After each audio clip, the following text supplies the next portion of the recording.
Welcome my friends, welcome in seventh Baba MP. Friends, हमारे इस channel के माध्यम से क्लास सेवन्थ के साइंस और मैथ के जो वन शॉट है वो बनाए जाते हैं। तो इस वीडियो में आपका चैप्टर नंबर 8वां पादप में जनन, इसका वन शॉट पढ़ रहे हैं। और देखिए, हमारा वन शॉट थोड़ा अलग होता है क्योंकि हम यहाँ पर सिर्फ मोस्ट इंपॉर्टेंट क्वेश्चन को कवर करते हैं, यानी ऐसे क्वेश्चन जो 90% आपके एग्जाम पेपर में टीचर के द्वारा पूछे जाएंगे। तो मोस्टली हमारा जो चैनल है वो एग्ज़ाम के पहले आपको ये वीडियो देखने के लिए बताता है कि अगर आप अपने चैप्टर की अच्छे से तैयारी करना चाहते हैं, मोस्ट इंपॉर्टेंट क्वेश्चन से एक बार गुजरना चाहते हैं, तो चैनल को आप सब्सक्राइब जरूर करें। चलिए फ्रेंड्स, आगे बढ़ते हैं। तो शुरुआत करेंगे एमसीक्यू क्वेश्चनों से। अधिकांश पादपों में क्या पाया जाता है? तो देखिए, सभी पाए जाते हैं, मूल, तना, पत्तियां सभी भाग पाए जाते हैं। कायिक किसका अंग नहीं है? तो पुष्प कायिक का अंग नहीं है, ध्यान रखना आप, ठीक है ना। बाकी मूल, तना, पत्ती ये सब होते हैं, पुष्प नहीं होता बस। निम्न में से कौन सा द्विबीजपत्री पौधा है? तो यीस्ट, ठीक है ना, याद रखिएगा आप चीज को, यीस्ट करेक्ट। बीजाणु उत्पन्न करने वाला एक पादप जीव कौन सा है? तो डबल रोटी की फफूंद जो है बीजाणु उत्पन्न करती है। यीस्ट में जनन किस विधि द्वारा होता है? तो मुकुलन के द्वारा होता है, इसको आप याद जरूर कर ले। जिन पुष्पों में पुकेंसर और स्त्री कैंसर दोनों होते हैं, स्त्री कैंसर दोनों होते हैं, उन्हें आप क्या कहेंगे? तो उन्हें आप द्विलिंगी कहेंगे क्योंकि दो लिंग है, नर भी है और मादा भी है। निम्न में से कौन सा पादप का कायिक अंग है? तो कायिक अंग में ये सारे हैं, तना, पत्ती, जड़, उपरोक्त सभी। याद जरूर रखें इस चीज को आप। पुष्प पादप में किसका कार्य करते हैं? तो पुष्प जो है वो जनन का कार्य करता है। स्पाइरोगाइरा नामक शैवाल में प्रजनन किसके द्वारा होता है?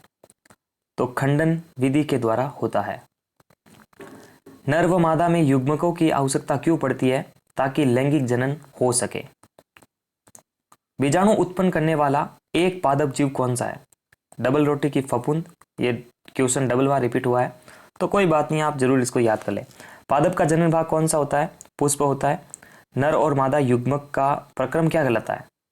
तो निषेचन कहलाता है। दोनों का युग्मक होना, दोनों का मिलना क्या कहलाता है? निषेचन कहलाता है। बीजाणु उत्पन्न करने वाला एक पादप जीव कौन सा है? इसको हम पहले ही पढ़ चुके हैं। ब्रायोफिलम अपने जिस भाग द्वारा जनन करता है वो कौन सा होता है? तो ये एकमात्र ऐसी पत्ती है जिसका जो जनन है वो पत्ती के द्वारा होता है।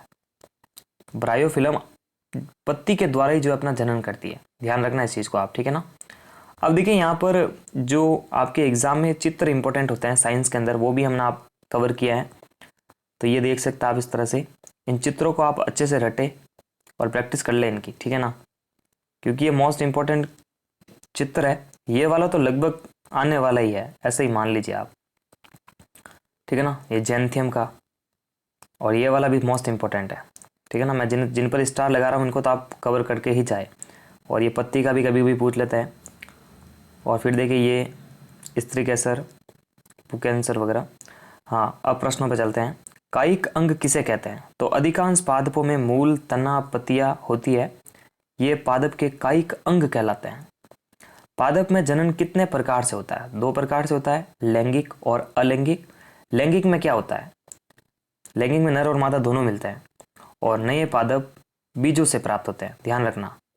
और कायिक प्रवर्धन किसे कहते हैं? यह एक प्रकार का अलैंगिक जनन है जिसमें पादप के मूल, तने, पत्ती या कली जैसे किसी कायिक अंग द्वारा नया पौधा प्राप्त किया जाता है। चूंकि जनन पादप के कायिक भागों से होता है, इसलिए इसे कायिक प्रवर्धन कहते हैं, ठीक है ना, याद जरूर कर ले इस चीज को। अब देखिए, कलम किसे कहते हैं? कलम किसे कहते हैं? पर्व संधि तने या शाखा का वह भाग जहां से पत्ती निकलती है, शाखा के इस टुकड़े को कलम कहते हैं। याद रखना आप इस चीज को, बहुत ही सिंपल है। जहां से पत्ती निकलती है, शाखा के इस टुकड़े को अपन क्या बोलते हैं? कलम कहते हैं। मुकुल या कली किसे कहते हैं? हृष्ट कोशिका से बाहर निकलने वाला छोटे बल्ब जैसा प्रवर्ध मुकुल या कली कहलाता है। पुष्प पादप में जनन कितने प्रकार का होता है? तो ये दो प्रकार से होता है, यानी दो जनन अंग होते हैं। ये अंगों की बात कर रहा है, तो इसमें पुकेंसर होता है और स्त्री कैंसर होता है, ठीक है ना, स्त्री केसर। तो एक नर है और एक मादा है, दोनों ही जनन के अंग है। एक लिंगी पुष्प किसे कहते हैं? ऐसा पुष्प जिनमें या तो पुकेंसर या केवल स्त्री केसर हो, ऐसा एक लिंगी कहलाता है। जैसे मक्का, पपीता, ककड़ी और खीर, मोस्ट इंपॉर्टेंट सवाल ये।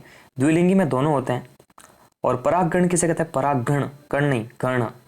सामान्यतः परागणों में दृढ़ सुरक्षात्मक आवरण होता है जो उन्हें सूखने से बचाता है।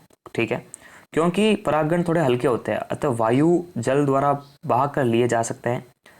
पुष्पों पर बैठने वाले कीटों के शरीर पर भी परागकण चिपक जाते हैं। जब कीट उसी प्रकार के किसी अन्य पुष्प पर बैठते हैं तो पुष्प के वर्तिकाग्र पर कुछ परागकण गिर जाते हैं।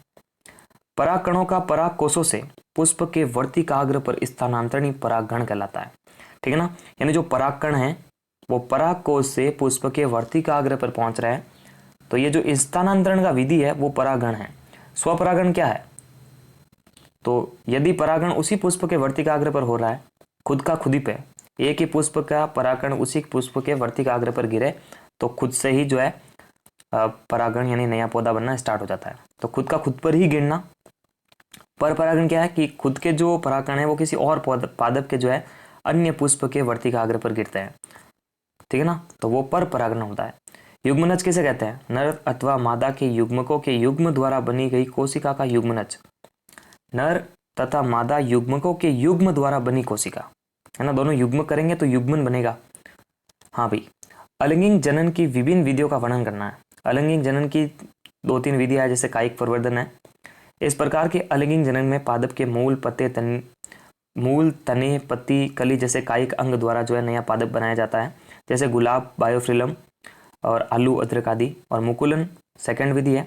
इस विधि में कोशिका के बाहर की और छोटी सी बल्ब जैसा एक प्रवर्धक या कली निकलती है जो क्रमश वृद्धि करती है, जनन कोशिका से अलग होकर एक नए जीव का निर्माण करती है। वो चित्र देखा ना हमने से हाइड्रा वाला, यहाँ कुछ कली निकलती है, फिर वो कली बढ़ते बढ़ते बढ़ते बढ़ते एक बड़ा भाग बन जाती है, जैसे यीस्ट हो गया। खंडन विधि में क्या होता है? 2 या 2 से अधिक टुकड़ों में खंडित होता रहता है और नए जीवों का निर्माण करता रहता है। शैवाल और कवक वगैरह होते हैं। और ये भी एक विधि है बीजाणु निर्माण। कुछ जीव अपने से अधिक बीजाणुओं का निर्माण करते हैं जो निर्मुख होते हैं, हवा में तैरते रहते हैं। हल्के होने के कारण ये लंबी दूरी भी तय कर सकते हैं। ये बीजाणु उच्च ताप तथा निम्न आर्द्रता जैसी प्रतिकूल परिस्थितियों को भी सहन सकता है। अनुकूल परिस्थितियों में बीजाणु अंकुरित हो जाते हैं और नए जीवों को विकसित करते हैं, जैसे कवक हो गया, फर्न हो गया वगैरह। पादपों में लैंगिक जनन के प्रक्रम को समझिए। तो लैंगिक जनन के प्रक्रम में है क्या? नर और मादा के युग्मकों के युग्मन से युग्मनज बनता है और बाद में नए जीव का निर्माण होता है। इस लाइन को जरूर याद करें, युग्मकों के युग्मन से युग्मनज बनना। हाँ भाई, अलैंगिक जनन और लैंगिक जनन में जो प्रमुख अंतर है वो है क्या? तो अलैंगिक में क्या है, केवल एक जनक की आवश्यकता होती है, जबकि लैंगिक में दोनों की आवश्यकता होती है। इसमें नए जीव जो है जनक के समान ही होते हैं, जबकि उसमें नए जीव जो है जनक से थोड़े से भिन्न होते हैं। यानी अलैंगिक जनन में है क्या, सेम वैसा का वैसा जीव प्राप्त हो सकता है, लेकिन लैंगिक जनन में नए जीवों से जो है थोड़ा सा अलग जीव प्राप्त होता है। जैसे उदाहरण में देखिए आप, अलैंगिक जो प्रजनन है वो हाइड्रा हो गया, स्पाइरोकारिया हो गया, लेकिन जो मानव कीड़े जानवर है उनमें क्या होता है, लैंगिक प्रजनन होता है। स्वपरागण और पर परागण में अंतर बता सकते हैं। तो वर्तिकाग्र पार उसी फूल के परागण पर गिरते हैं, जबकि सेकेंड स्टेप में यानी जो पर परागण है उसके परागण किसी और पुष्प के वर्तिकाग्र पर जो स्थानांतरित होता है। परागण के लिए माध्यम की आवश्यकता होती है, जैसे हवा, पानी, कीड़े, मतलब उनके लिए आवश्यकता नहीं होती है। जैसे स्वपरागण है ना, तो उसके लिए किसी भी माध्यम की जरूरत है ही नहीं, क्योंकि खुद का खुद पे ही गिरना, खुद के वर्तिकाग्र पे ही गिरना, तो वहाँ हवा, पानी, कीड़े इनकी जरूरत नहीं पड़ती है, जबकि उसमें माध्यमों की आवश्यकता पड़ती है। उदाहरण के लिए आप देख सकते हैं सूरजमुखी, मूंगफली वगैरह, और उसके जो उदाहरण है आम, गुलाब, फूल के अधिकांश पौधे हो सकते हैं। पुष्पों में निषेचन का प्रक्रम किस प्रकार संपन्न होता है? तो होता क्या, देखिए परागण द्वारा जो है परागकण जो है निर्मुक्त किया जाता है। जो परागण होता है उसके द्वारा परागकण उपयुक्त वर्तिकाग्र पर पहुंचते हैं। इसके पश्चात नर युग्मक का अंडाशय में स्थित मादा युग्मक तक पहुंचना निषेचन कहलाता है। इसके लिए परागकण से एक नलिका विकसित होती है जो वर्तिका से होती हुई बीजांड तक पहुंचती है और फिर निषेचन संपन्न होता है और नया पुष्प पादप बनना स्टार्ट हो जाता है। बीजों के प्रकीर्णन की विधियां वर्णन करनी है आपको।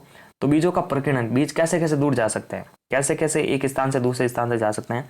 तो पहला देखिए हवा द्वारा ही होता है, हल्के होते तो उड़ के चले जाते हैं। पानी द्वारा भी होता है, ठीक है ना, ये बहुत सिंपल है। और कुछ जानवरों के द्वारा भी जो है पहुंचाए जाते हैं। तो कुछ बीज जो है एकदम कांटेदार हुक की संरचना के होता है जो जानवरों के शरीर से चिपकता है, फिर वे एक स्थान से दूसरे स्थान पर चले जाते हैं। ऐसे फिर जो है निषेचन का प्रक्रम होता रहता है।